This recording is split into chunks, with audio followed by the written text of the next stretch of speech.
வாழ்க வளமுடன். 10ஆம் வகுப்பு சமூக அறிவியல் பாடத்தில் மெல்ல கற்கும் மாணவர்களுக்கான காலக்கோடு நிகழ்வுகள், அதில் முக்கிய ஆண்டுகள் நம்ம இப்போ படிக்க இருக்கிறோம். ஒரு 20 ஆண்டுகள். இதை ஒரு நாளைக்கு ஒன்று படிக்க வச்சாலே போதும்.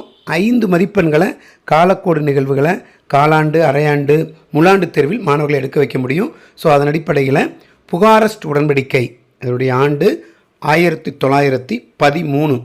புகாரஸ்ட் உடன்படிக்கை 1913. இது மெல்ல கற்கும் மாணவர்களும் படிச்சுக்கலாம், எல்லா மாணவர்களும் படிச்சுக்கலாம். சரிங்களா? அடுத்து முதல் உலகப்போர் தொடக்கம் 1914. முதல் உலகப்போர் தொடக்கம் 1914. தன்னாட்சி இயக்கம் 1916. தன்னாட்சி இயக்கத்தை தொடங்கியவர் திலகர். முக்கியமான ஒன்வேர்டு. சரிங்களா?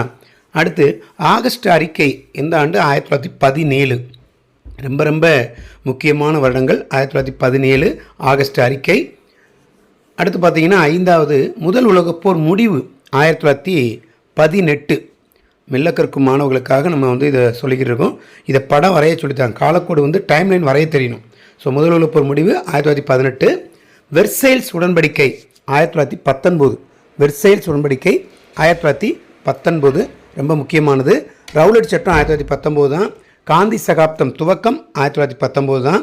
ஸோ நிறைய சொல்லலாம். கருப்பு சட்டம் சொல்லுவாங்க ரவுலட் சட்டத்தை. அடுத்து ஒத்துழையாமை இயக்கம் துவக்கம் 1920. ஒத்துழையாமை இயக்கம் துவக்கம் 1920. சரிங்களா? ஒத்துழையாமை இயக்கம் கைவிடல் 1922. 1922. ஸோ முக்கியமான நிகழ்வுகள் மெல்ல கற்கும் மாணவர்களுக்காக நம்ம பார்த்துக்கிட்டு இருக்கோம். ஸோ ரொம்ப கவனமாக குறிப்பெடுத்து வச்சு படிங்க. காலக்கோடு நிகழ்வுகளை 5 மதிப்பெண்கள் உறுதியாகுங்க. சுயராட்சி கட்சி 1923. சுயராட்சி கட்சி 1923. அது மாதிரி லோக்கர்னோ உடன்படிக்கை அப்படிம்பாங்க 1925. 1925 லோக்கர்னோ உடன்படிக்கை. அடுத்து பார்த்தீங்கன்னா ரொம்ப முக்கியமானது முதல் வட்டமேஜை மாநாடு 1930. இதுக்கு முன்னாடி 1929 பார்த்தீங்கன்னா லேட்டரன் உடன்படிக்கை சொல்லலாம். ரொம்ப முக்கியமானது. நான் அதை பதிவிடலை. அடுத்து 2ஆம் வட்டமேஜை மாநாடு 1931. சரிங்களா? ரொம்ப முக்கியமான நிகழ்வு இந்த வட்டமேஜை மாநாடுகள். இது மெல்ல கற்கும் மாணவர்களுக்கு தெளிவாக சொல்லி கொடுத்துருங்க.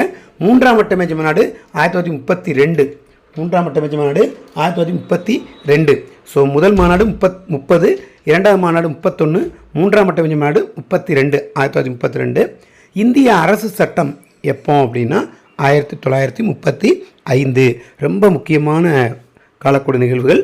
அதுமாதிரி 2ஆம் உலகப்போர் துவக்கம் 1939. 2ஆம் உலகப்போர் துவக்கம் 1939. ஆகஸ்ட் நன்கொடை 1940. ஆகஸ்ட் அறிக்கை பார்த்தோம் 1917. ஆகஸ்ட் நன்கொடை 1940 ரொம்ப முக்கியமானது. பிரிட்டன் போர் சேர்த்துக்கலாம். இங்கிலாந்து போர், பிரிட்டன் போர் 1940 தான் ரொம்ப முக்கியமானது. அது மாதிரி வெள்ளையனே வெளியேறு இயக்கம் 1942. வெள்ளையனே வெளியேறு இயக்கம் ரொம்ப முக்கியமானது. காந்தியடிகளால் கொண்டு வரப்பட்டது 1942. இது ஒத்துழையாமை இயக்கம், சட்ட மறுப்பு இயக்கலாம். அடுத்து 2ஆம் உலகப்போர் முடிவு. 2ஆம் உலகப்போர் முடிவு அப்படிங்கும்போது 1945. 2ஆம் உலகப்போர் துவக்கம் 1939 ஞாபகத்தில் வச்சுக்கோங்க, முக்கியமானது. முடிவு 45. இந்திய சுதந்திரம் 1947. இந்திய சுதந்திரம் 1947. 1947 தான் இண்டிபெண்டன்ஸ் டே. சரிங்களா? இண்டிபெண்டன்ஸு. அதுமாதிரி காந்தியடிகள் மறைவு அல்லது காந்தியடிகள் சுட்டு கொல்லப்பட்டது எப்போ அப்படின்னா 1948. 1948. மாணவர்களே, இது மெல்ல கற்கும் மாணவர்களாக இருந்தாலும் சரி, அனைத்து மாணவர்களுக்கும் இந்த நிகழ்வுகள் படித்தாலே அது காலாண்டு, அரையாண்டு, முழாண்டு தேர்வுகள் 5 மதிப்பெண்கள் காலக்கோட்டு நிகழ்வில் வாங்கலாம். நன்றி.